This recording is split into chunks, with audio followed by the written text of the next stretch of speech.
important to have a plan and understand what your goals are. In fact, my camel out there is suffering right now with a broken back. So I actually found Pepe when it was only a couple of hours old, and I'm like, oh, this is a funny meme. Oh my god. Yo! Who is this degen? The old man is swing trading over years at a time. And it's like, that's where the real money is made. The answer is a permanent loss. With single-sided staking, you don't have to worry about impermanent loss. Really, at the end of the day, it's just the matter of a macro market. It's just what happens. If you're aware, if you're disciplined, you can hone that into further financial growth. Financial freedom, so we can actually live life and not have to be constantly living paycheck to paycheck. I mean, that's the ultimate goal, more or less, right? That is the ultimate goal, more or less. Surprise! Brendan, I see you, by the way. I've got you in the camera section. Oh, man, do I have the right background? There we go! I got the right background! Ladies and gentlemen, boys and girls, crypto degenerates, ducks and squirrels, welcome to DGen Roundtable, episode number 98 of the DRT. Exit liquidity, Gucci bags, and Trump coins. Here comes a week in cryptocurrency. We've got oh snap! I had the copywriting right in front of me. Then I scrolled. Okay, ZachXBT is calling out PULSECHAIN. We've got Gucci is now allowing you guys to pay for stuff in Ethereum and Dogecoin. We got Trump-backed family token unlocking almost $500 million worth of tokens, and then Solana is funding Tornado Cash Defense, and much, much more. We've got an exciting bit of news to cover. I'm joined tonight, by the way, I guess we should introduce ourselves. I'm Will Stevenson. I'm a tower climber that goes around the states building towers and shit, but you guys don't care about that. I'm here to talk about cryptocurrency. I'm joined by my good friend, Mr. Brendan, the Anonymous Bean. Brendan is our macroeconomic specialist over here on the DGen Roundtable, and he's kick-ass and awesome, and apparently the massive marketing has begun.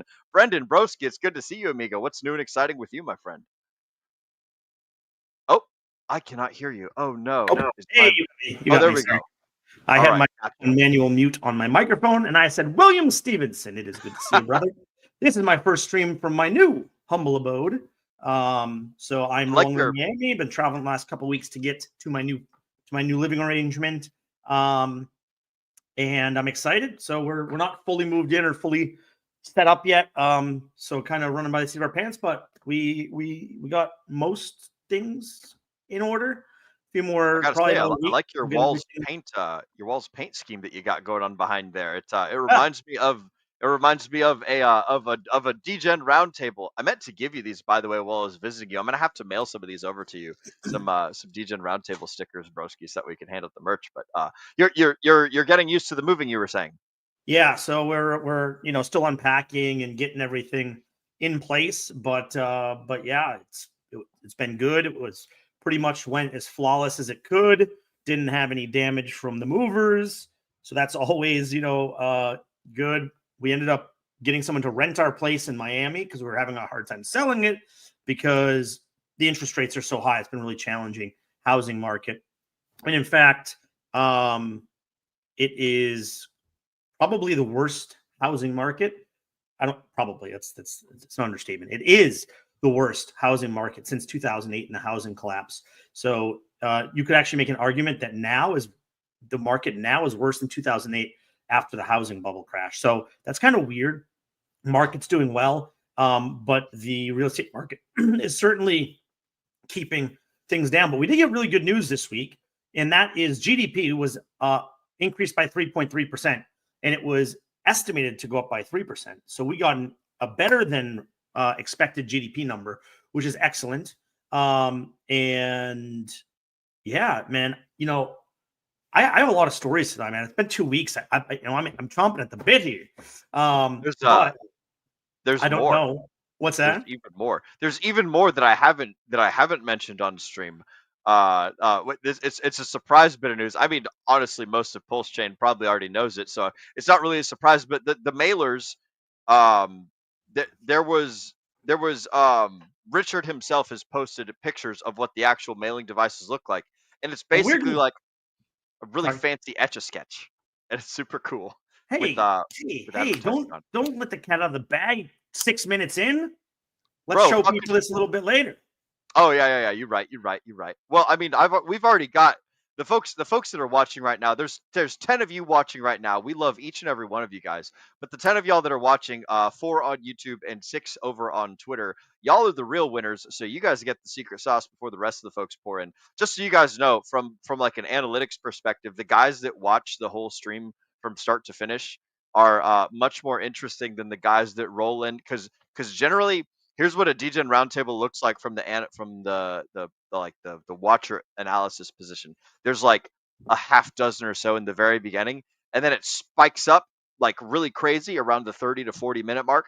We get like crazy numbers of views right there, and then it kind of slowly it coasts for the rest of the show, and then usually tapers off towards the end. So it's like you guys get the real sauce. Y'all are the ones that get to see the excitement. Y'all get to listen to the kick-ass interviews. You get to see Brendan drinking some delicious gin and me drinking some delicious garage beers. So that's what we're doing tonight.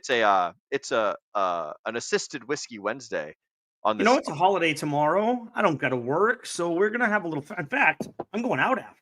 We're going out. We're going to karaoke tonight. Ooh, very good. Very good. So I'm excited for that. But I didn't want to leave Will Stevenson and our wonderful gang of watchers hanging. So I'm here.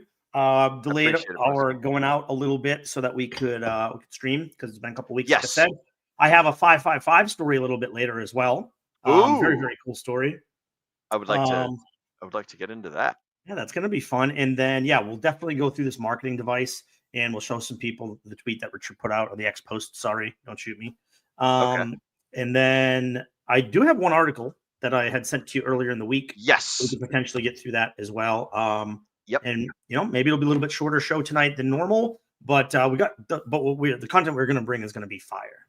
Yes. And I have the article that you had sent me pulled up. I've got a lot of tabs, so I got to make sure that I pull up the right one. It is the Cointelegraph one about MetaMask, right? Should we start with that? Let's start with that one, I'm thinking. Well, I think we need to do some chat shout-outs first. Oh, fuck. Yeah, you're right. God damn. Yeah, I've got the fucking thing right here in front of me. Ladies and germs. Oh, hang on. Because I have blurred background, let me go ahead and unblur my background. Can't be having you guys know exactly in the states where I am. Visual effects, no blurred background. All right, cool bean. Now you guys get to see the camper. Sweet. But, ladies and germs, it's time for chat motherfucking shoutouts. The best part of the show where we get to shout you guys out for hanging out with us. We love you all, as we've said many, many, many times before, but we especially love those of you guys who take the time and the effort to do the chat shoutouts, and also who do the shoutouts of the show after the show is done. I'm looking at you, Battle Hardened Sniper. Shout out to you, broski. First and foremost, man, Sniper is one of our most loyal and awesome DGen Roundtable community members. Every single time in the Telegram, he always thanks us for doing a show almost exactly after the show ends. So I would take this time to give a special shout out to Battle Hardened Sniper. He is a ninja watcher. He doesn't throw up comments in the YouTube section, but he does every single time in the Telegram. He is just like Johnny on the spot, saying, "Hey, thanks guys for the awesome show." So I'm gonna take this time to say thank you, Battle Hardened Sniper, for being so awesome and being so crazy cool all the freaking time. Love you, bro. But we got other people that we love. We got my good friend Josh, Mr. Slide 180, rolling up with the cheers skis. Cheers to you too, amigo. Let's have a drink. Let's have an awesome one. I got to keep talking, so I can't drink right now. But Mr. Slide 180, good to see you, broski. Yes, Brendan will drink for me whilst I am talking. And I've got also, speaking of drinking, we've got Funk Master Hex, the Trailer Park Boys, Julian of Hexico and PulseChain. Ladies and gentlemen, good evening. Good evening to you too, sir, Mr. Funk Master Hex. Love to see it, broski. I hope you're not working right now up there in the Great White North. And then we've also got Miss Amber Simon. Miss Amber Simon says hello. Hello to you too, Miss Amber Simon. Glad we could have you on the show with us as well. I need to do something really quick, Miss Amber Simon. I just sent you a DM. I did see your DM come in a couple weeks ago. My apologies for not getting back to you. It's been absolutely nuts moving, and now that I'm finally settled down, I would love to help you get set up with everything. And you are one of the most loyal watchers. So we will be doing that free of charge, as everything we do is free of charge. So, but yeah, super excited. We can talk a little bit in depth. I can give you a personalized consult at no charge, and just answer any questions and get you moving forward. So Amber's been watching the show a long time, and she mentioned, I don't know, several weeks ago, a couple months ago, maybe 3 months ago at this point, that she's been watching and learning, and hasn't onboarded yet. So that is just huge, amazing growth in her life is what I've heard. And I'm excited, whenever I see growth from our community, especially from someone that, watches Degen Roundtable, part of our chat. And this is her really, I think, her first foray and really first show that has got her into the degen side of things. And look, crypto isn't super degen if you're staying with the main coins. It's actually mainstream. But yeah, so Amber, just sent you a message, and let's talk this week. Be great to catch up. Excellent.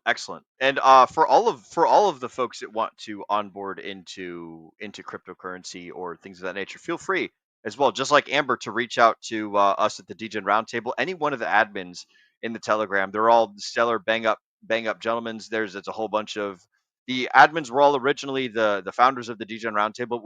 We have branched out and given Banhammer capability to a whole bunch of trustworthy individuals. So reach out to folks in the Degen Roundtable, and like, generally speaking, DMs are not a good idea in the Telegram and in the cryptocurrency space if they're people that you don't know, and if there's no it's just like everything else in life. You have to have that 2-factor authentication. Oh, and Amber says thank you very much, Brendan. Absolutely. Least I can do.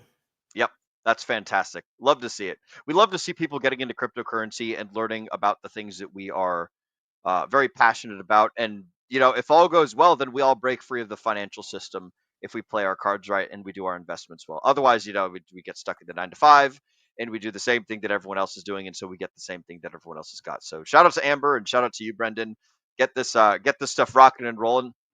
And glad to see it. I guess it's just generic advice for almost anyone starting to look into the cryptocurrency space.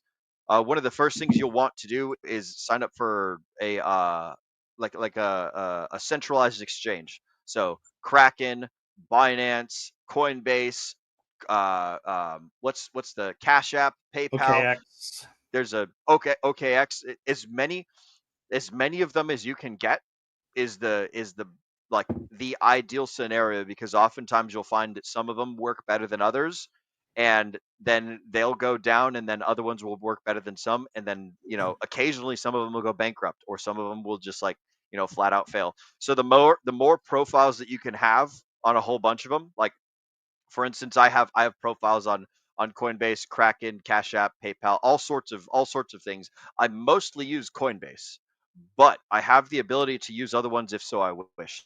So the starter advice for just about anybody is set up a Coinbase, set up a Kraken, set up a Binance, set up as many of them as you can, but just Google the most number of centralized exchanges that there are for the cryptocurrency space, and just make an account on as many of them as you can, and just kind of fiddle around, get used to their user interface, start doing small little $20, $50 transactions, practice importing money from the bank, practice importing money with an ACH, with a credit card, with a debit card. There's a whole bunch of little tiny things that need to get rolling before the complicated stuff happens. So that's all the easy stuff that everyone can do. So, oh, and also shout out to Ian J Dub, who says that Coast is cool and supports Zelle now too. Absolutely. I love Coast. I've been using 0x Coast and Old Glory Bank the most over the last couple weeks.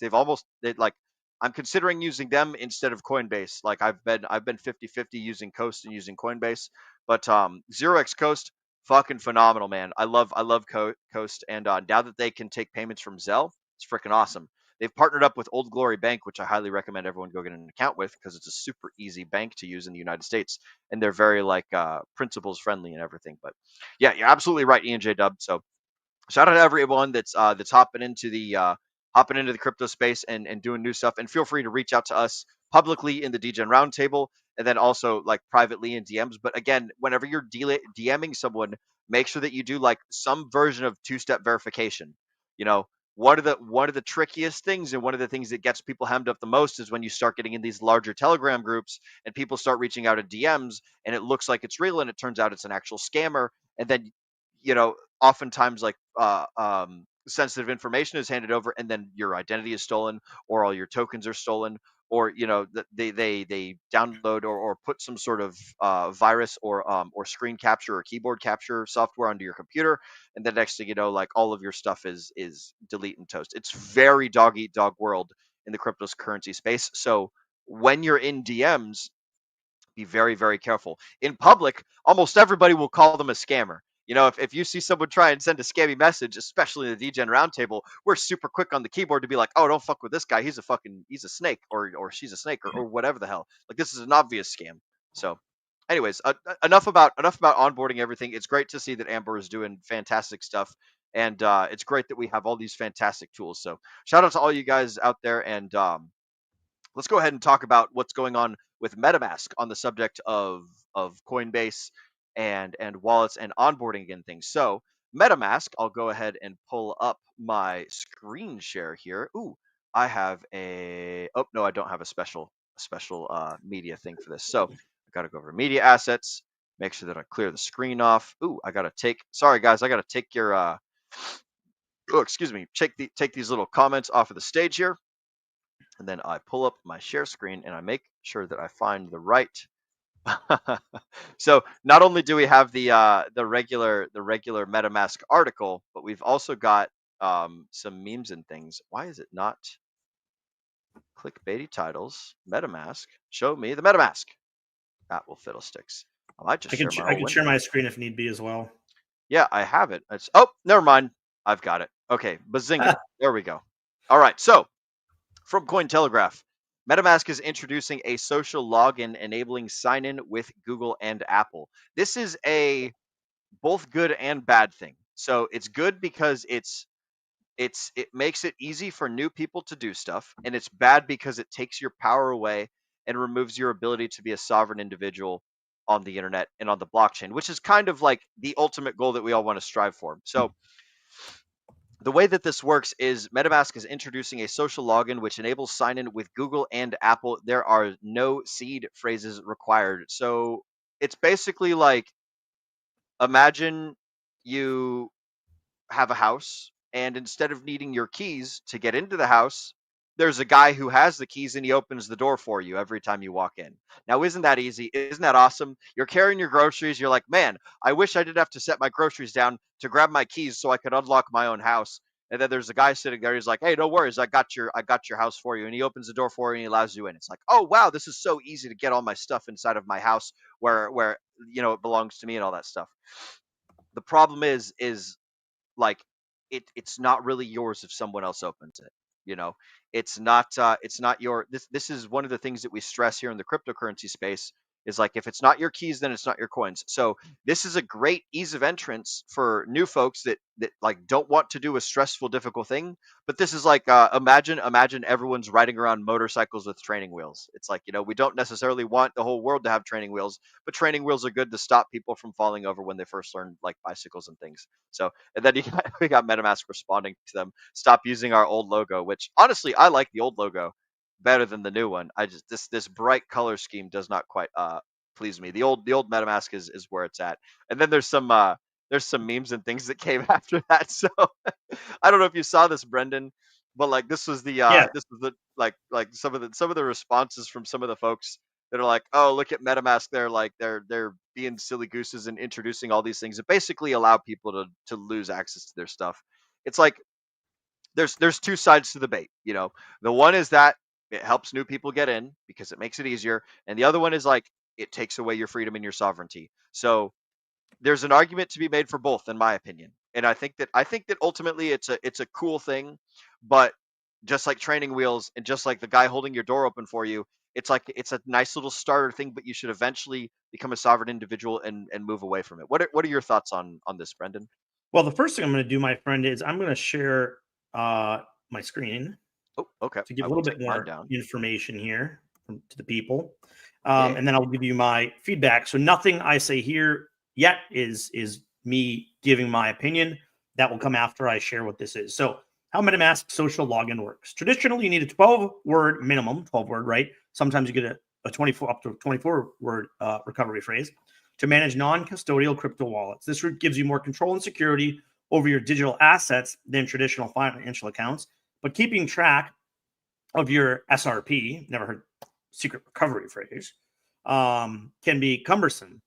Social login simplifies the wallet creation and management process. Get started in 2 steps. Sign in with your Google or Apple ID, create unique, secure password. You're in. That's it. Social login. Your SRP then generated under the hood and can be recovered later using the same social account and password that was used in your setup wallet. Secure password creation and management for social login is essential. If you lose your password, your wallet cannot be recovered for you. For privacy best practice, head to MetaMask support article. And then you can read the rest of the stuff here. I don't feel like reading the rest of this part, but that's pretty much the basis of it. So you had it, Will. I just wanted to show people from the MetaMask website. Now, for my opinion, look, it could be potentially good to get some normies into crypto that are afraid of using using their own seed phrases.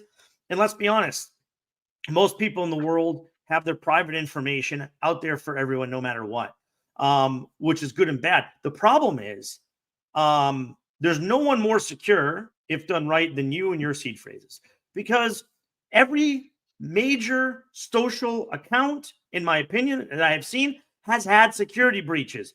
Some have, you've lost your social security number, probably not in Google or Facebook or Apple, but on other ones. But you've certainly lost your passwords. They have your phone number. They've given up your email. And so, like, I'm gonna bring this up now. What could go wrong? Exactly. Like, there's a lot that could go wrong by allowing yourself and your crypto assets to be controlled by a central entity like MetaMask, i.e., through Google and Apple. You know, we talk about not keeping too much money on centralized exchanges because they don't own it, right? And if you don't own your seed phrases and you don't have that high-end security, which, look, MetaMask even said there's no safer way to store your crypto than a seed phrase. But, you know, if you want to put all your money into crypto and use a social login, what could go wrong? What could go wrong? I don't recommend this to people. Again, it could be good to onboard some normies that don't really care as much about security and maybe self-sovereignty, but they want to get involved. Also think about people that are older, right? I do understand that for people that are older, maybe in their 70s or 80s, maybe they want to diversify into crypto a little bit, but it is a bit of a challenging option for them to maybe learn seed phrases and things to that extent. So maybe this gives them some people that wouldn't normally join the crypto space, join crypto. So could it be good for us in a way? Yes.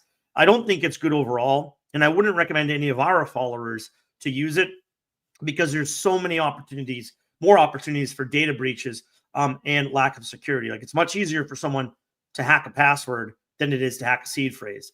It's much easier for someone to find your saved password in a cloud, which, by the way, don't save your passwords in a cloud or your seed phrases in a cloud, because many people have been hacked that way and lost their accounts because of that. So clouds can be hacked. Anything can be hacked. That's why you keep your seed phrases, keep it secret, keep it safe. And honestly, the best way to keep your seed phrase isn't even in your house or on your body at all, in my opinion. So keep it secret.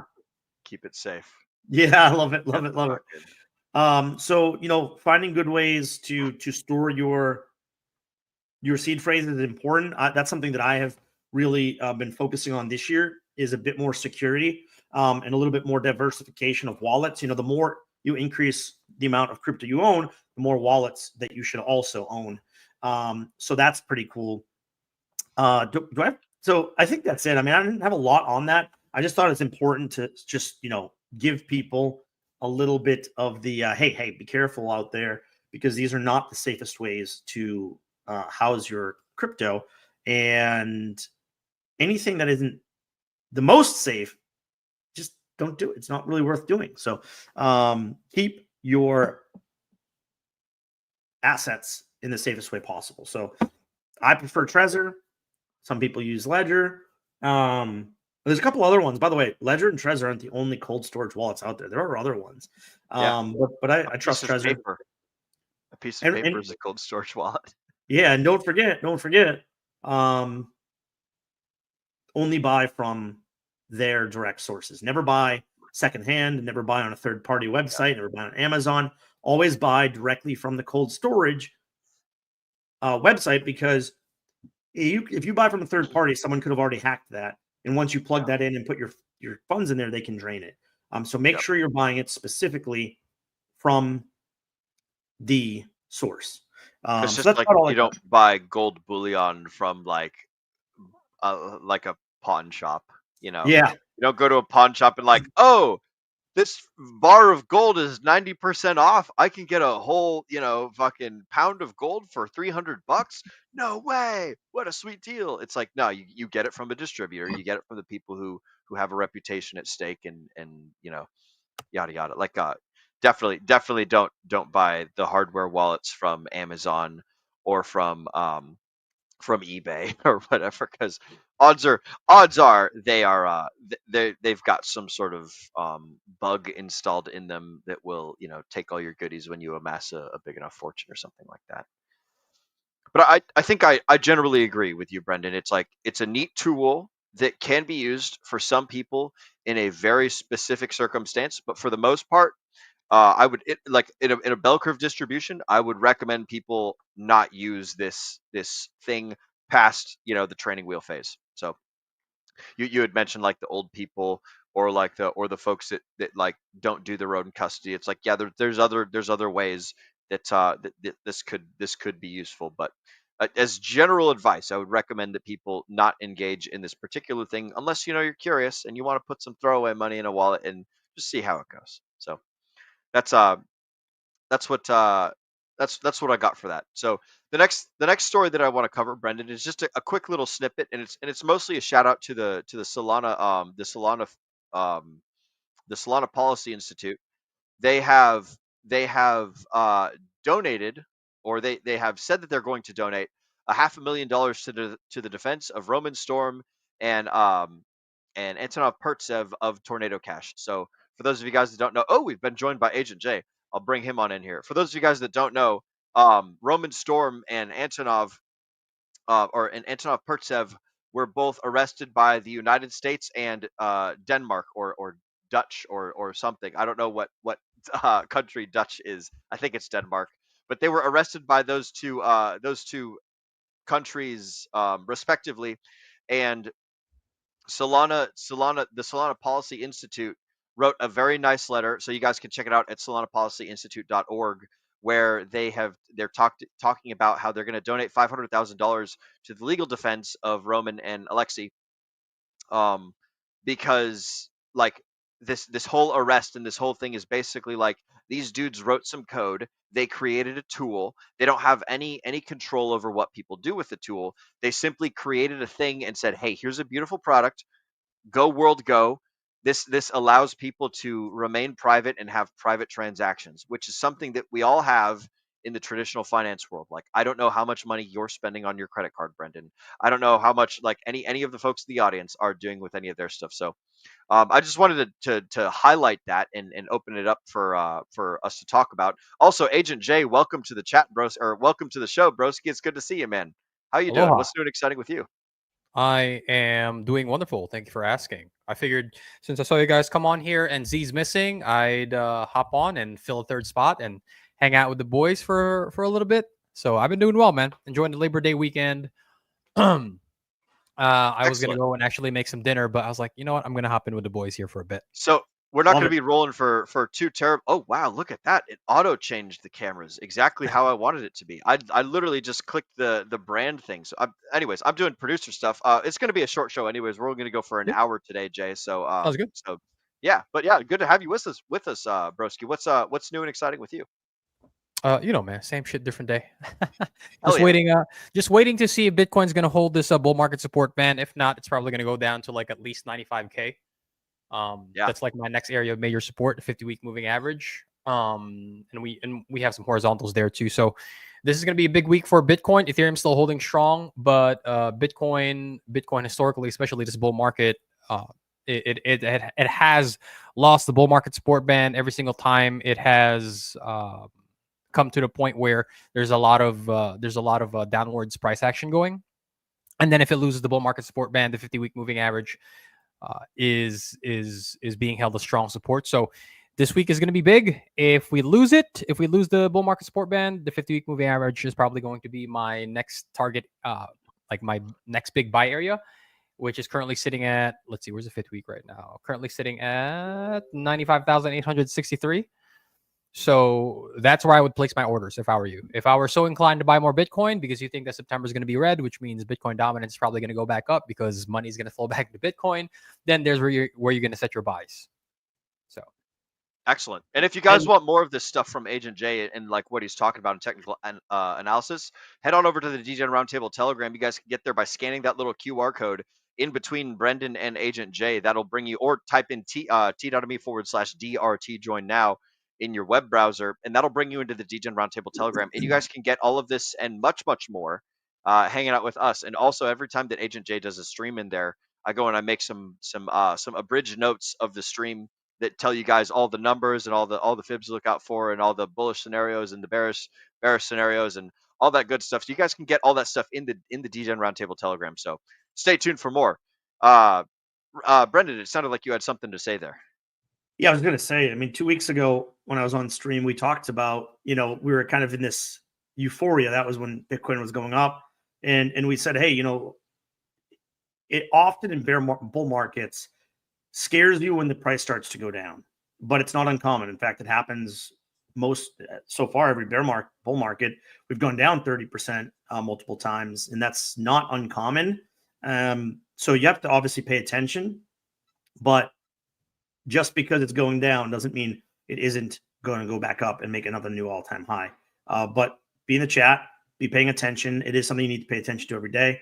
And you have to be willing to change your opinion if the data dictates it. So, yep. Stay with the relevant information, folks. We like it. And I'm going to go ahead and drop a link in the chat for folks to join. Go ahead. And then Dutch is Netherlands, my friend. First of all, Dutch is Netherlands. Okay, excellent. Thank you. Yeah. So thoughts on Solana donating to the Tornado Cash fellas? I think that's pretty cool. It's the Solana Policy Institute, which is actually a nonprofit focused around education of DeFi. Really focused around like how can we get more adoption to Solana? Let's be honest. But things like this really make me happy. And I have to give credit where credit is due. Hell yeah. Agent J, you got any thoughts about the SPI donating $500,000 to legal defense? Only positive sentiments, right? I think Roman Storm and Alexei are innocent, right? You can't punish somebody for creating code that somebody else uses for malicious intent, because then that has no boundaries. You could punish almost anybody for using Facebook, Instagram, TikTok, YouTube, Google, the internet. You could punish all their founders for malicious for crimes because somebody else used it. So I think that sets a bad precedent. If Roman Storm were to be found guilty of whatever he is accused of, so I like the fact that Solana's donating to it.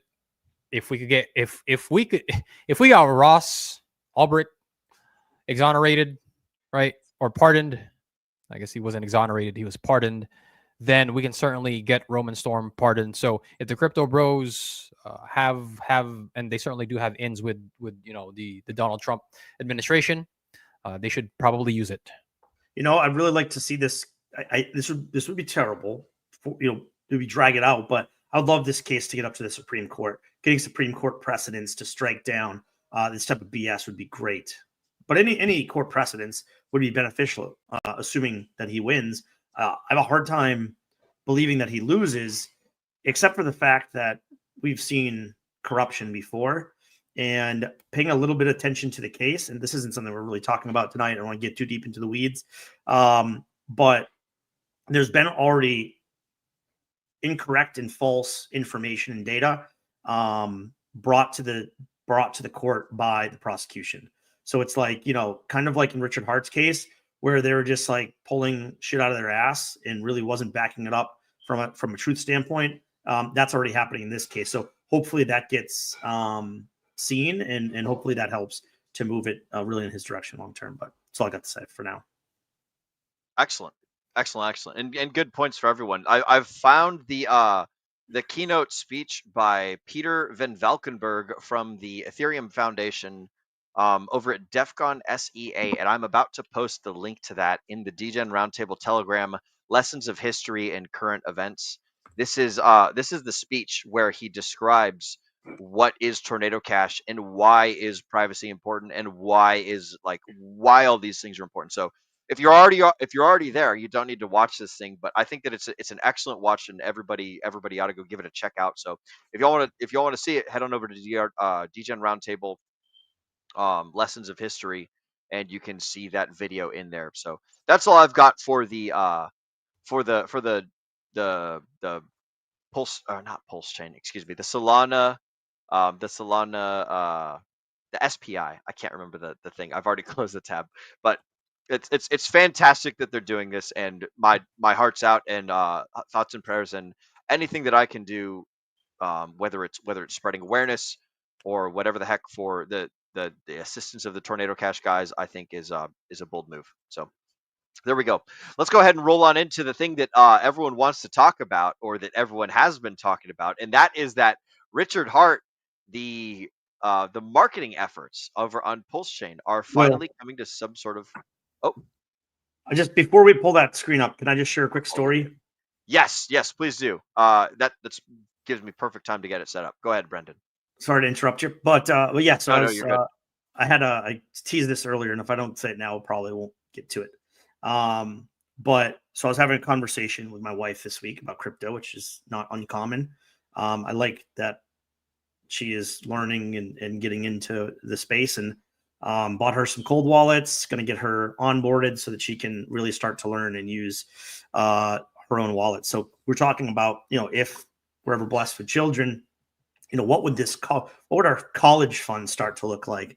And one of the things that we were talking about was Hex and 5555. And I think we saw a picture. I think we saw a picture of you, Will, and we were together, and I was like, yeah, see, Will's got the 555 tattoo from Hex, and she knows about staking and all that, but she doesn't quite familiar with that aspect of Hex. And so I was explaining to her, what a 15-year stake is and how that works. And she was like, wow, that's amazing. She's like, I've never considered that before, but that would be a really great thing to start putting some money into for our kids' future college fund. And I was like, I like the sound of that. So I said, maybe it'd be better if we do a ladder stake, and maybe we put, half of it out 15, and then, ladder stake the rest of it. Of course, I wouldn't do that until we get to a bear market and what would hopefully be the next bottom for Hex. I'm not staking anything until then. But if it makes sense, we are going to be looking at some 555 stakes and, some ladders leading up to that for our potential. If we even have kids, hopefully we do. God blesses us with children. But that would be cool. So I thought it was really nice, being able to explain to someone what Hex is and what the benefit of staking long-term. And by the way, like, I'm keep most of your stuff liquid right now type of guy. But if I'm really looking long-term for like college fund, it doesn't hurt to take a percentage of what we're going to start putting into the college fund and putting that into long-term stakes, because that could pay dividends. Now, also, of course, I'm going to add Ethereum, Bitcoin, other things over the years to those types of college funds. And if it doesn't end up being a college fund, then it ends up being, something for our future, right? And so it is cool. I think it's important if you are planning to be with someone long-term to make sure you have these conversations with them, because, if you explain and do your due diligence, you might not have to just start putting stuff in behind people's back, which I never recommend. I think it's always good to have communication with a wife or a husband and a significant other and make those decisions together. But nonetheless, 5555 stake would be great. And if we do that, I'm definitely going to have her do that in her own wallet so that she can learn how to stake, how to unstake. We'll probably do like a 30-day stake, a 6-month stake, so that she could just do a short-term learn and then push those out for the longer stakes as well. Because I really want her to become aptitude. Like, if something happens to me, she has to be able to run the rest of what we have. And whatever I have, really. But that's important too. It's like, that's the one thing with crypto, is that it's really hard to get to someone if you die. right? If they don't know what they're doing, and there are some smart contracts coming out to help with that, but let's just say it's a bit challenging. And anything that you can learn from a DeFi standpoint with your significant other, I think it's important. So teach them early. Dude, that's beautiful. I like that story. That's really cool, and I like the principle and the idea. I'm a big fan of delayed gratification, and that's kind of what the whole idea of what Hex was about from the very beginning. It was all about, like, stop doing what you're doing right now and wait for a cool thing later. So, like, whatever the price action is that's happening right now, like, theoretically there will potentially be cooler price action in the future, but the one thing that you can guarantee is, like, token number increase in between now and then using the staking aspect. So if you guys want to do it in the traditional finance system, you can go get treasuries, you can go get bonds, you can go get certificates of deposit, and you can stake the US dollar and earn 5% yield, and therefore only lose 2% or 3% or 5% to inflation, as opposed to everyone else who is just holding their money and losing 10% or 8% or 5%, whatever the number is, right? That's an awesome story, Brendan. And I wrote a note to see if we can get a clip or a short of that in the leadership chat. So I like that story a lot, and I think that's really cool. And that brings us to the that's a good segue into the marketing aspect and what's going on with what's going on over in PulseChain with Richard Hart. So it's been a whole lot of silence, been a whole lot of nothingness for a long time, and we finally got a little bit of something.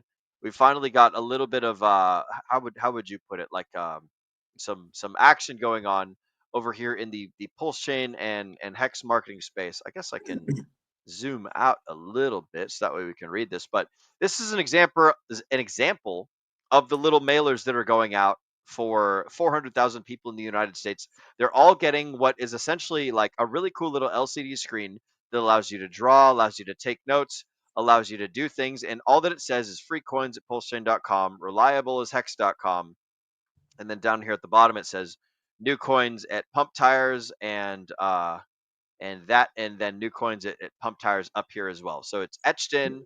It looks like it is that is inscribed. So you've got this fancy schmancy little pen that's basically just a point and press thing that presses on the screen and allows you to write notes. You click on this little trash button at the bottom and it erases the screen.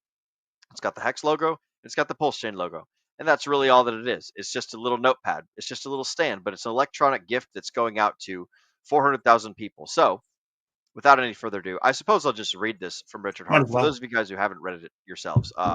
Brendan, go ahead with your thought before I launch into this. No, might as well read it, and then love to hear Jay's thought, your thought, and then I'll give my thought as well. So it's very interesting. Okay, sweet. So from Richard Hart, the man who doesn't say a whole lot but is now starting to say some things, 400,000 electronic LCD tablets have been donated to charity. Volunteers are currently addressing them for home delivery. This is the largest free device giveaway with such powerful features that I have ever heard of. It's been made to be looked at for years. It is unlikely to be thrown away, saves trees and money, works in the sun, is always on, and only uses electricity to clear. You can even write with your fingernail if you lose the pen. It is real utility for free. So that just kind of covers the fact that this is a cool free gift that people can use for whatever. Go paperless, save trees, battery. So this is just like some generic AI copywriting here, but it's basically, it describes what it is. So you go paperless, the battery lasts for years, the screen looks great, sunlight or shade, it's always on, super easy erase button, and it's light and durable. The kids love it, which I think I think ties into what you were talking about, Brendan, that the kids love it. I'm going to come back to this here in a second. Quiet, focused, fun, no mess. You can use the pen as a stand so it stands up on its own. You just poke it in the hole in the bottom right from behind. Often you can tie the pen to the device so it's always near. You see there's a little lanyard loop right there, and then this is the little hole that you poke the pen in order to get it to stand up. Super simple little, basically like a picture frame stand. Bring your own string. You can also replace the battery if you ever need to. It's a CR2025, super simple common battery. Duracell or Energizer, $3 at Walmart right now. Random fact, people pay multiple dollars to get things shipped these days. They must value the experience of nice things waiting for them when they get home. There's rumors of a magnetic version coming. There's rumors many hundreds of thousands more in production. Many talk a lot about making the world a better place. Few are those that volunteer or donate to actually make it happen. Lots of keyboard warriors out there. Glory to the good and honest people sweating and volunteering their time. So this is Richard Hart's post. I'll go ahead and put a little like on it. But this is the device that we've been hearing about and getting teased about for so fucking long. It's a little chalkboard. It's an LCD screen. It's whatever you want to call it, an etch a sketch if you want to make fun of it, right? I was teasing that earlier and having a good laugh. But this is the device, and it has some marketing on the front of it, and it's free, and people are going to get it. There's going to be like 500,000 people in the United States receiving these things. So this is what a lot of the stuff has been leading up to, and I'll go ahead and I'll cover this in a little bit, but I want to get your guys thoughts and opinion on this. I know that I've been quite skeptical of things that are going on in the PulseChain ecosystem, and just kind of like, I hope that it goes well. I'm in it for the long haul, and there's nothing gonna shake me out. But it's been feeling bad for a long time, and the price has been not doing excellent things. So this is one of those like weird little beacons of hope on the horizon. But I want to know what you guys think. Brendan, Agent J, what are your guys' thoughts on this? Take it away, Jay. So for me personally, I am in the same camp as Will. I am skeptical because so far nothing seems to have nothing that either Richard nor the community has done has been enough to create bullish market structure. And I am a technical analyst first and foremost, right? I am not a maxi. So I am not going to get bullish until the chart gets bullish. And the chart for Hex, for PulseX, for PulseChain, for Incentive has not shown me any signs of strength or maintained strength. And that's not me bagging on the project, because I happen to have very large bags of Hex in particular. But until the chart actually gives me a reason to be bullish, I'm going to hold my my excitement for any marketing, because I'm like, when I saw it and I was like, oh, it does look like what are those? Etch a sketch. Yeah, and things that you shake. Like old school toys. I like, okay, it's cool. But man, I cannot I will not stand here and say that I know what's going through the mind of the God King, but it wouldn't have been my first choice. Would not have been my first choice for marketing. My first choice for marketing, number one, should have been get your ass back on stream.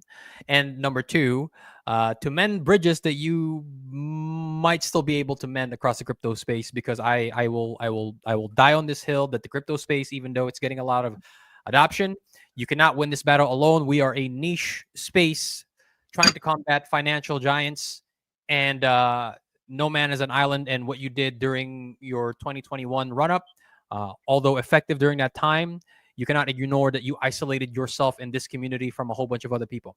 So you cannot win a war by yourself. Those are excellent points, and I agree with almost every one of them. Brendan, what are your thoughts, broski? Well, I'll say first and foremost, I was very unsure what type of mailing electronic device would be a useful marketing campaign. I've always said that I think any marketing is helpful to some extent. Anyone putting themselves out there is a good thing, but I was really unsure what this type of marketing would do, because let's be honest, most of the time I go in my mailbox and I dump it into the trash, barely looking at anything. Now I do look at every single thing, but I end up just throwing most things in the trash. Now, this honestly is better than I had anticipated. I actually think this is pretty cool overall.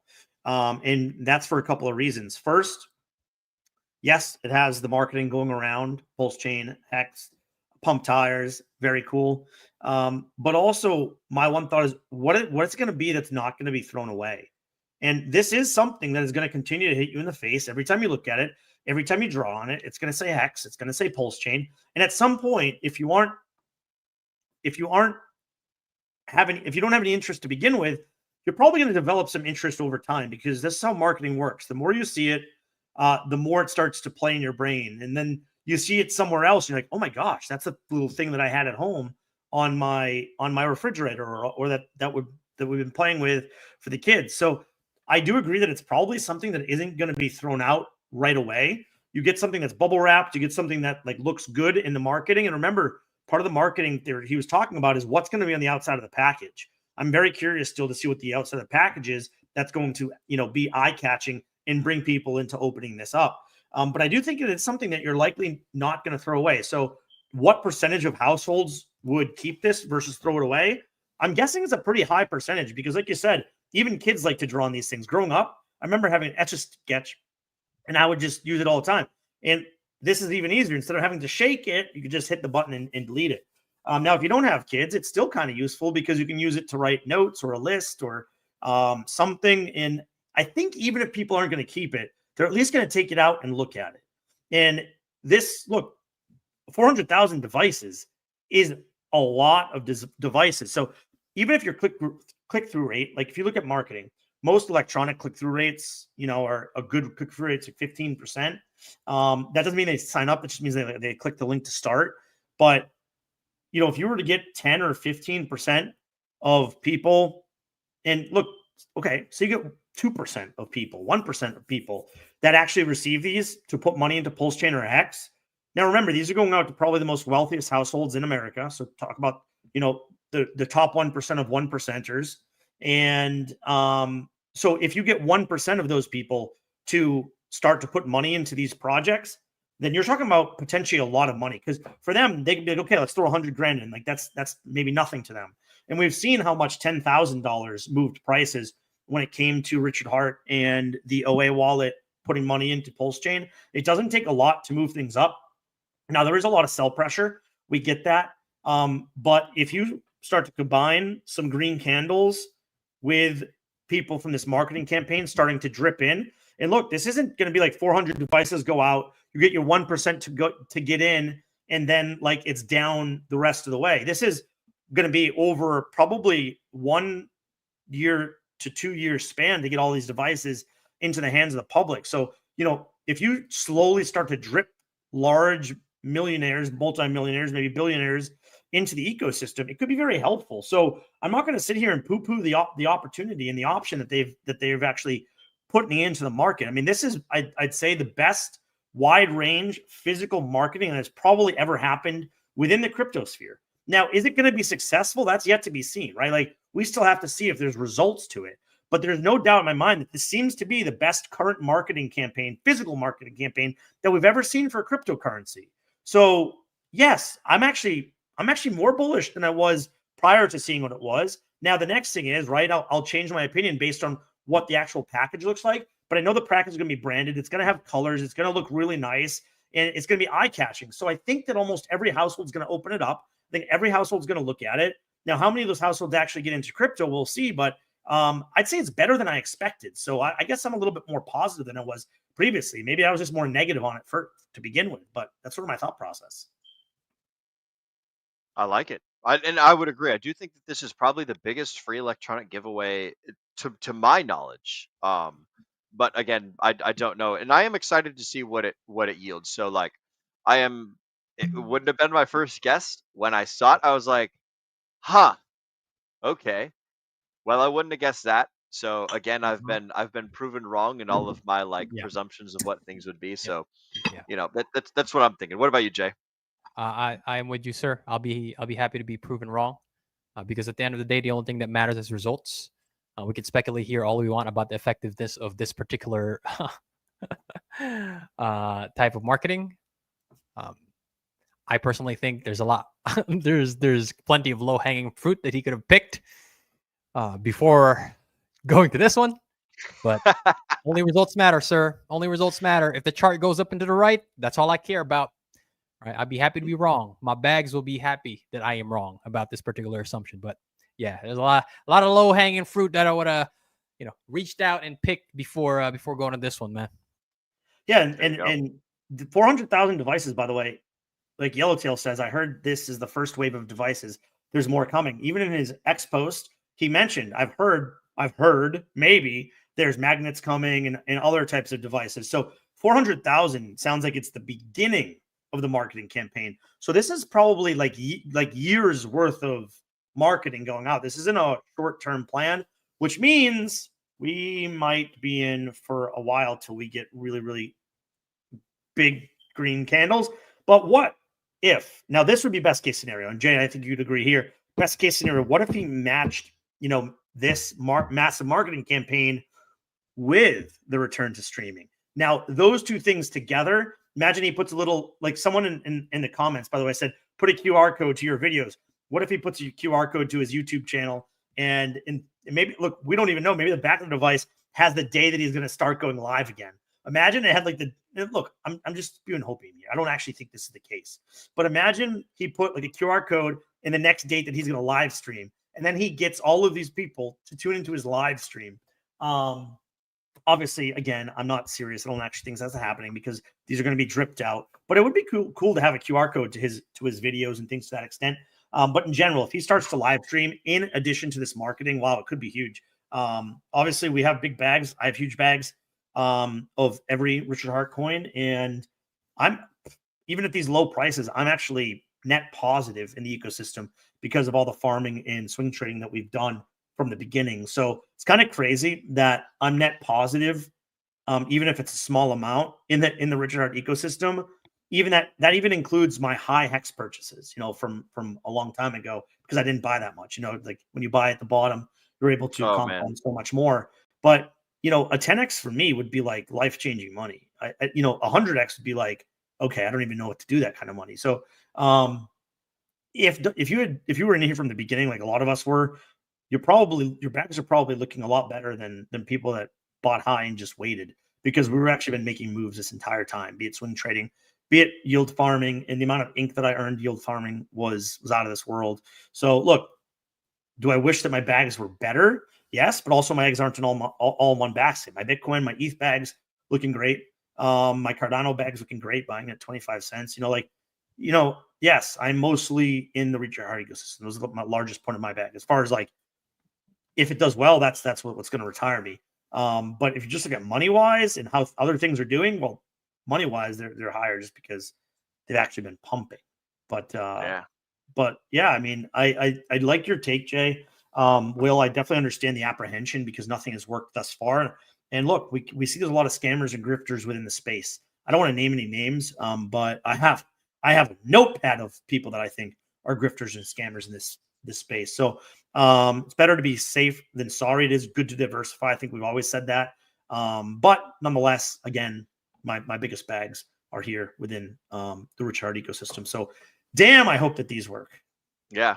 And I mean, if it doesn't work, if it doesn't work and you're still in that Cuatro Cinco stake, then, it's like, well, fuck, I guess I'm in it for 15 years. So price is low. It wouldn't hurt to throw some fucking pocket chains while the price is low and increase the bag size. So it's like, it's one of those things Sami brought this up in one of his videos where he said, sometimes it's better to be a believer, and sometimes it's better to adapt as the world changes. And so nobody knows what the future is going to hold. Everyone has different time horizons. Everyone has different wealth horizons. Everyone has different amounts of availability of spare cash.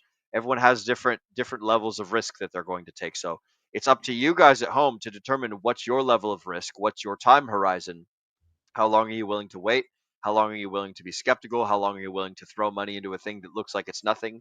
Like if you take a look at the XRP guys, they were throwing money. If they were continuing to buy over the last 4, 5, 6 years, whatever, while the prices were crazy low, then they got rewarded this last year just like out of fucking nowhere for no like plausible or understandable reason.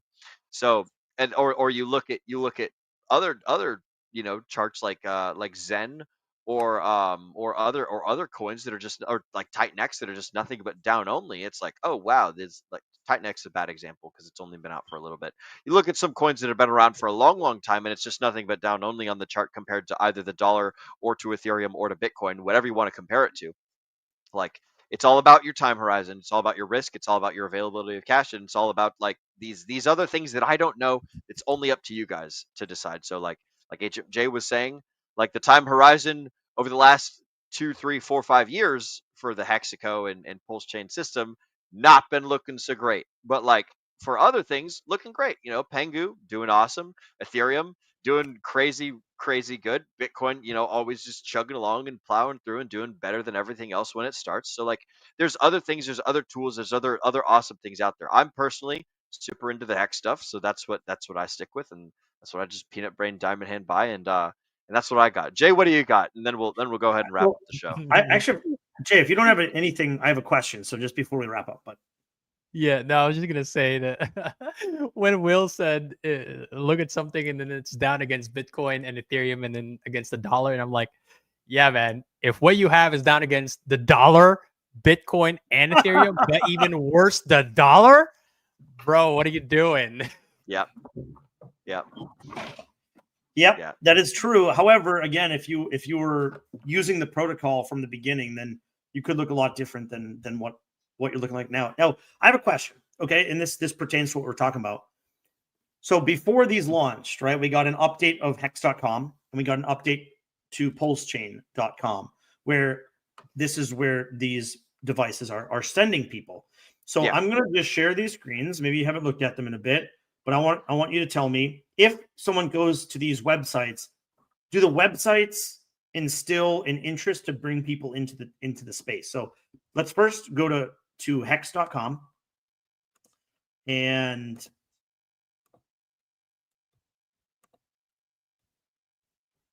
so this is the first thing that you see, right? Hex went up 10,000x in price in 2 years. Okay. Interesting. Could that happen again? I don't know. But this is, this is what people are going to see. 5+ years of loss operation. You make your own rewards, no middlemen, no minimums. Mining Hex doesn't require any hardware or electricity. 10,000 Hex used to cost 57 cents. Now they cost $120. Learn more, mine, how to buy Hex.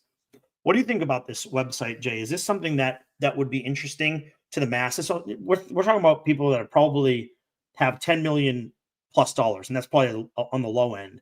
What would your thought be of someone going to this website? It looks pretty. That's about it. Yeah. Nothing jumps out at me. It's the thing that stands out the most is that, okay, Hex went up 10x, 10,000x in price in 2 years. Cool. Very cool. Plenty of others did that as well. So and then the next question is, that's cool. What's it doing now? Yep. Yep. So agreed. This website doesn't really have the eye catching to it. This does. I mean, it looks cool, like you said. Is it something that jumps out and says, "Wow, this is cutting edge"? No, not really. I think the Hex.com website could use another update. Like, I think that this could be much more eye catching, because it's just, I don't know, there's not a lot there that really draws me in.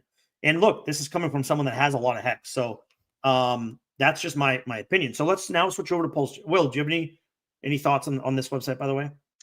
No, I mean it is what it's always been. And again, I'm ready to be proven wrong and served a nice big old slice of humble pie here. But like I don't see anything like Zazzy or whatever. Again, I'm not a 10 millionaire or whatever the hell the target audience is who's going to be receiving these fantastical Etch-a-Sketch devices. But like when I open up this website, it's like I know what it is. I like know the stuff, but it's just like what Jay said. It's like, oh yes, it went up 10,000x in over 2 years. Like I could name off of all of my fingers and toes, a bunch of pump tires tokens, pump fund tokens, Ethereum things. Like there's a ton of things that go up in X, Y, and Z amount of years. The thing that I care about if I'm a new buyer is like, where is the thing at now? And like if I'm being honest, if I'm a normie, I'm probably looking to buy momentum. I'm probably looking to buy into something that's already doing cool price action.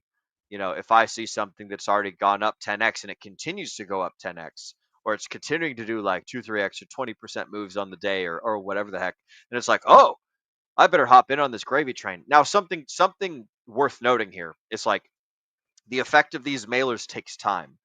And the fact that like these 400,000 devices, they have to be in front of someone for a week or 2 weeks or 3 weeks before people start thinking about like, oh, this thing, that thing, whatever the heck.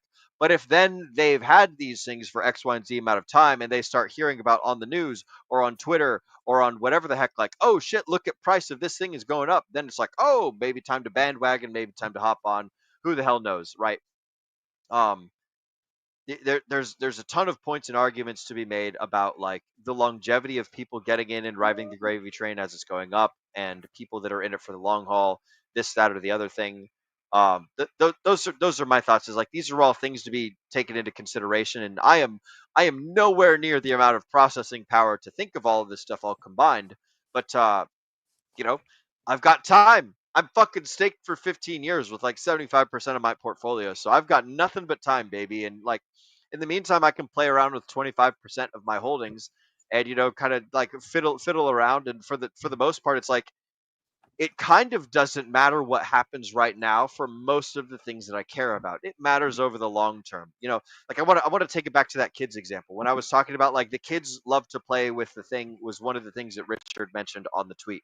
It's like, the way that Japan got coffee into Japan was very fantastic and awesome. I don't know if you guys are familiar with the story, but there's a company that got coffee into Japan. Japan only drank tea. They never drank coffee. The way that they got coffee into the country is they created an anime series. And then what they did is they made candies based off of the anime series. They spent like $6 million on a kick-ass awesome anime that they then marketed to kids and marketed to young adults and things. And then they made merch, and they made specifically they made coffee flavored candies, and they were super cheap, and it was about the anime stuff. And so I was like, oh, like can I get this cool like anime based candy, and it had a coffee flavor to it. And so now these kids are getting this coffee flavor thing, and then the kids grow up, and then the kids start being like, oh wow, I'm nostalgic of this coffee flavored candy of this anime that I liked as a kid. And now they start buying coffee as adults. That's how coffee got into Japan. Nobody else was able to get Japanese people interested in buying coffee other than this one company that got it in, because they told a story, they associated a product with the story, they got people interested in the product, and they made like what is it, neurological association with this thing attached to a flavor, attached to a product that they then sold 15 years later. So it's like, this is the long game. The company, and I can't remember the company's name. I want to say Nestle, but I know for a fact it was not Nestle. It sounded similar to Nestle though. But they got coffee into Japan by playing the long game and doing the 15-year thing, and like doing the investment now of a $6 million anime, and then creating a toy series and creating a candy series and blah da da da, all to get their final product into this place. So I don't know what Ricky's got planned. I don't know what Richard Hart has up his sleeve, but that's the thing that I think about when I see this type of stuff, is like, oh man, like I'm just some fucking little cog in the machine that I talk on the internet, and I express my feelings about things, and I get tattoos of 4/5s on my arm, and then I go and stake for a while, and I go build TV towers and take the extra money that I have on that and fucking throw it into a internet Ponzi scheme or something like that. It's like, the things that are happening are so beyond my level of comprehension, holistically, but like on the principles level, I get it. And then I see other things working in that same direction. So it's like, oh, I can throw some money at this. I can stake some stuff for 15 years. I can go and hang out. You were talking about you and your wife potentially having kids and doing the staking thing. Like, this all makes sense. And so looking at it from the short-term perspective, I am like skeptical, I am hesitant, and I am like, anxious, but then I have to take a step back and be like, oh man, 75% of my bag, this doesn't even matter. So like, let's eat a slice of humble pie and see what rolls out. So those are my thoughts. Sorry for the long monologue, guys. Go ahead and give me some thoughts here. Well, I'm gonna just move us to the next question, which is, does PulseChain.com change your opinion? Is this better than Hex.com? Is this going to bring people into crypto more? Yeah, now that looks pretty. It is a lot better a website. Great. This looks fucking great, in my opinion. Hex.com looks like trash compared to PulseChain.com. So can we please get an update to Hex.com? Maybe I should send a message to who's running that. But look at this. It's not just the visual, because the visual is very eye-catching. It's also the wording: PulseChain decentralized, PulseChain unstoppable, PulseChain take control of your finances. And then the faster, invest in your future. The faster, smarter, energy efficient crypto network, decentralized, censorship resistant, primed for growth. Like I couldn't have thought this up in any way better. And I really don't have many critiques. We've gone through the website ad nauseum on other streams, but just a short look at the main part, because this is what people are going to come to see, right? Like, does this interest you? Is this going to interest people when they come from the mailers? I would say much more than Hex.com. What do you guys think? I'm on the same page, bro. I think PulseChain's way more interesting. So, yeah, I mean, that's just my thought. And like, look, if we're gonna do massive marketing and bring people to websites, the websites better be fucking dialed in. And PulseChain's dialed in, and Hex.com isn't. It looks like a 6th grader made it. I could have made that on like I haven't coded website since college, a little after college. I could still fucking write that website probably, right? Like let's get something that is eye-catching, that brings people excitement and get people wanting to onboard. Because if you're going to drive people to a website to onboard them, it better be good. It better be good. And unfortunately, I think they missed the boat on Hex.com. PulseChain.com, I have zero. I have nothing. I would change nothing. Looks phenomenal. Great background. Great animation. Great wording. Like everything says cutting edge. Everything says future. And everything says, okay, maybe this is something I want to invest in. Hex.com, none of that. Sorry, it's just my thought. Sorry for the mini rant, but it's true. No, you're good, bro. You're good. I think that addresses it pretty well. You're right. And maybe Breetep will fix up the website. I don't know what Breetep does. I just know he's the only dev that's like public. maybe there'll be some cool new stuff going on. But yeah, any final thoughts? I think it's about we're going a little bit over what we were planning on doing for the show here. But final thoughts, gentlemen, before we go ahead and wrap up. Agent J, I gotta get some karaoke. I need some drinks. It's a holiday weekend. Yeah, there you go. Happy Labor Day to everybody. Happy Labor Day, Jay. Thanks for hopping in, brother. It's always good to see you. Yes. Don't get to catch up as much as we used to, so I gotta be better about that. Now that I'm moved, less going on. I will be making some phone calls more to people I don't get to talk to enough. So,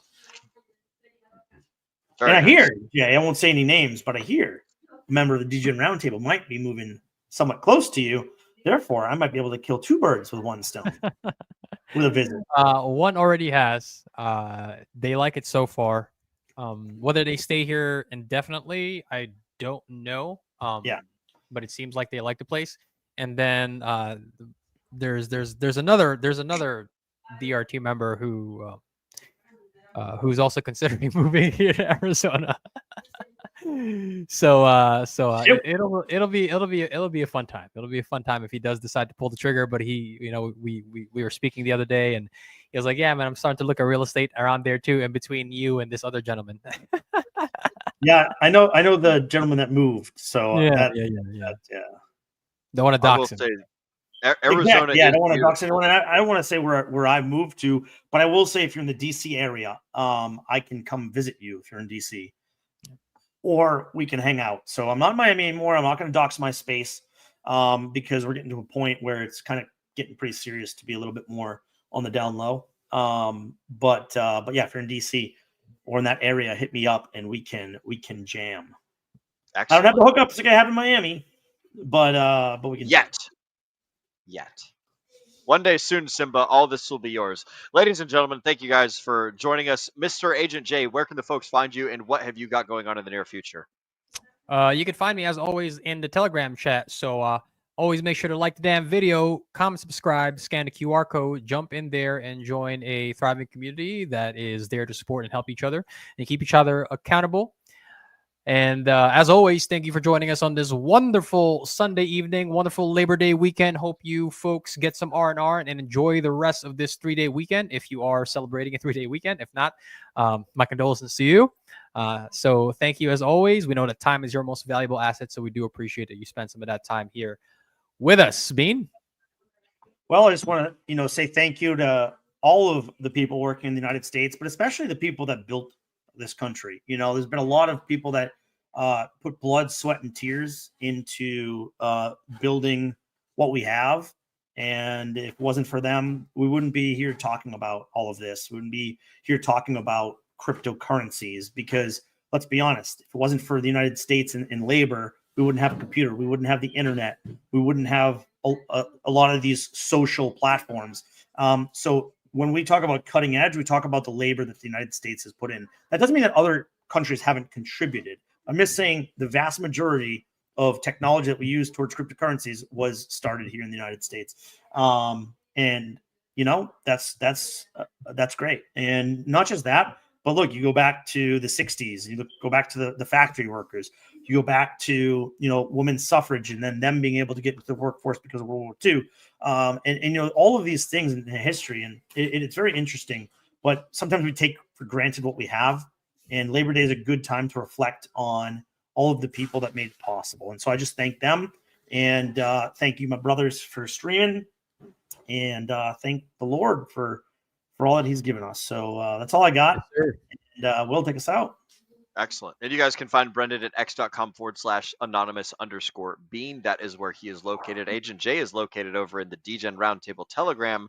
So just type in t.me/DRT. Join now. As far as if you guys want to find me, you can find me also in the DGen Roundtable Telegram. But if you want to stalk my other socials, just go to will.pls.fyi, and you can find everything: Twitter, Instagram, Facebook, all that crap. DGen Roundtable. You can even buy yourself some fancy schmancy bad idea t-shirts that I get 0 commission on, but they're just fun things that I like to propagate out into the universe. So that's what we've got, or that's where you can find us. As far as what's going on in the DGen Roundtable, well, have I got some fantastic news for you guys. We have Whiskey Wednesday coming up on Wednesday, and then after that, I will be traveling up to the great state of Ohio, so I will not be present for Friday's stream, so we're going to be skipping book club next Friday. But the following Friday, Zenith and I are going to be covering the book. Oh, shoot. What is it called? All About Bitcoin is the name of the book. It was recommended by Moonpilled Rational Optics. I can't remember who it's written by.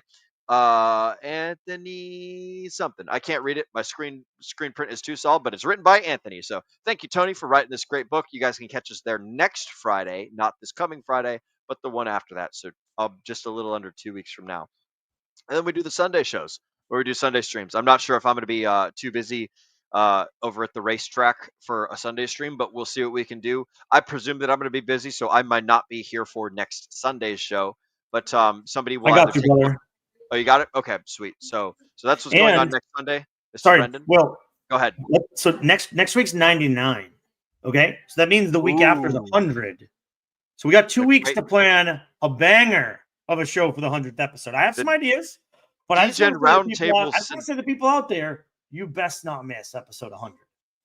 The Centennial News Show. That's excellent. We've done a ton of shows. For those of you guys who have been watching us from the beginning, we do a crap ton of Whiskey Wednesdays. We do a crap ton of book clubs, but our main show is this flagship Sunday show. So episode 100, that's going to be pretty cool. That means we've been streaming for 100 weeks. That's fucking nuts, guys. And we've missed a couple of weeks, so it's probably like 102 or 103, but nonetheless. Yeah, and there's probably some that aren't labeled correctly or some. But we're the point missing is, a couple online on YouTube that we accidentally deleted. Yeah. Oh man, we've done a bunch.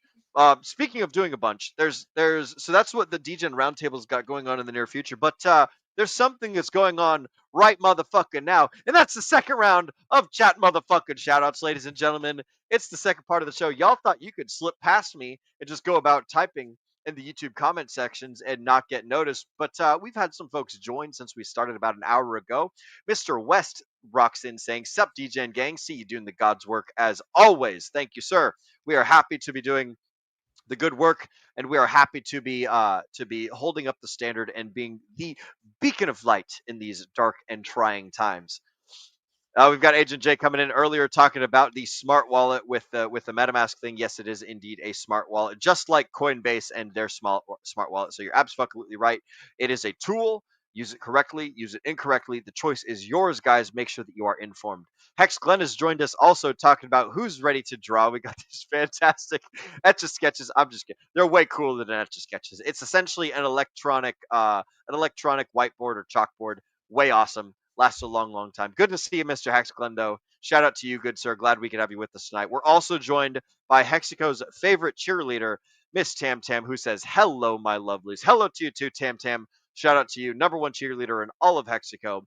We've got Farmer J rocking and rolling in, saying, so what you're saying is we've got 2 more weeks? Yeah, we absolutely got 2 more weeks, bro. And then after that, we've got another 14 days. And then following that, we've got another, oh man, let me see, 336 hours. So after that, I'm not going to do the math for seconds and minutes, but you guys get the idea. It's always 2 weeks away. We've then got Yellowtail rocking and rolling in, saying he hears it's just the first wave of devices. There's more coming. We'll see, good sir. We shall see. Let's fucking go.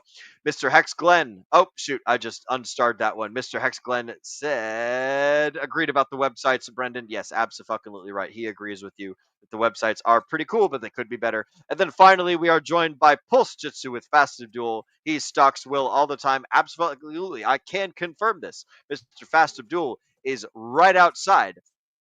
Maybe a couple miles away, maybe a couple dozen miles away. I'm not going to say exactly how far, but he knows. He's stalking me. He does a really good job of stalking me, by the way. So shout out to Fast Abdul with the fantastic stalking, and we're glad to see you too, broski. Glad you can join us tonight. And that concludes our show. As for Mr. Just Live East or West Ohio, Will, I'm not exactly sure. Look up wherever the big giant race is that's going on in Ohio. So I have no idea. I just know that my employer says that we're going to go to a race and we're going to set up a booth. So if you happen to be nearby a race and you see a booth that said Magnus Motorsports, then you guys can go and find me there, and I'll be having a good time representing the company, and we'll be talking about making cool racing parts. So there you go. That's what we've got going on for the DGen Roundtable. And I think me and Brendan are playing the producer game here. All right. Time to read the end of show copywriting. I want to thank you all for spending your valuable time with us here on the DGen Roundtable. As Agent J just said not but a moment ago, we know that time is your most valuable asset. We appreciate you investing it right here with us. Ladies and gentlemen, my name is Will Stevenson, but more importantly, you have been watching the DGen Roundtable. Mr. Producer, that's me. I got to go ahead and get my trigger finger ready because it's time to remind all the folks at home to remember to DGen responsibly.